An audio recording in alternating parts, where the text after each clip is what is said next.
Insensiblement, la mise en place du plafond sur les parois verticales de la grande case s'est achevée.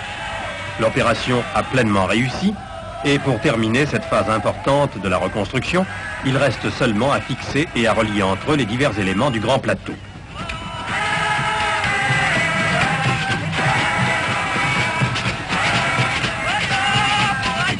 Le chef Ban Jun peut visiter l'édifice et circuler entre les murs de clayonnage de bambou bourrés de poteaux-poteaux.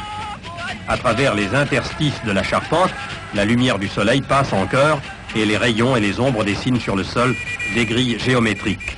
Quand la toiture sera terminée, la pénombre deviendra ombre et la grande case aura retrouvé tout son mystère et toute sa majesté. Vue du ciel, elle ressemble à une sorte de socle qui attend son couronnement. C'est sur ce piédestal que va être édifié le toit en pente.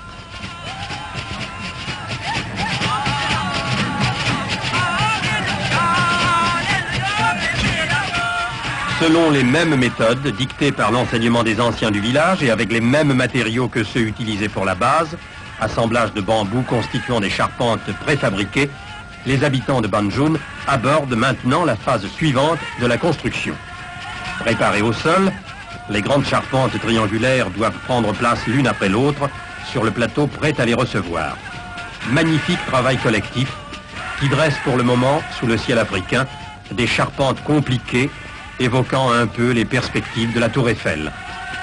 Toujours parfaitement organisés et groupés en 4 équipes, les habitants de Ban Jun vont réussir ce nouveau tour de force avec la même précision infaillible. Tandis que la grande case atteint désormais sa hauteur définitive, toute la population assiste à cette nouvelle opération comme à un passionnant spectacle, encourageant de la voix et du geste les acrobates bâtisseurs. Et le tam-tam et les instruments de musique ne cessent pas un instant de rythmer le dur travail.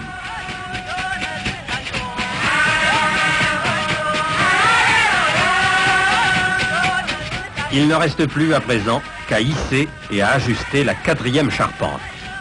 À tous les étages de la pyramide, les hommes sont à leur poste pour attendre, recevoir, guider et mettre en place le lourd échafaudage.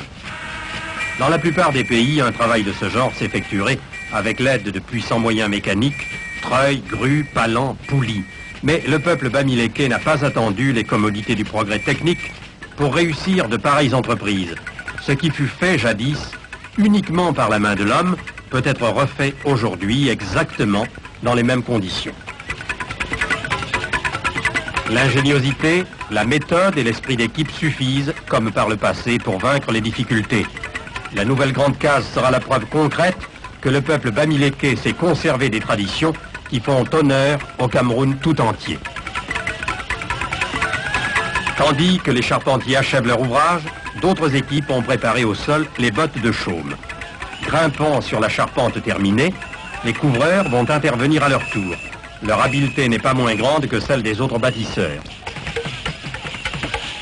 En un temps record, ils vont poser les bottes de chaume sur les chevrons, de la base du toit jusqu'au faîte. Ainsi, la grande case va s'habiller peu à peu, prendre sa silhouette propre, identiquement conforme à celle d'autrefois, à tel point que bientôt, on pourra oublier qu'il y a eu dans le temps une solution de continuité. La grande case existe à nouveau. Elle n'a jamais cessé d'exister, pourrait-on croire.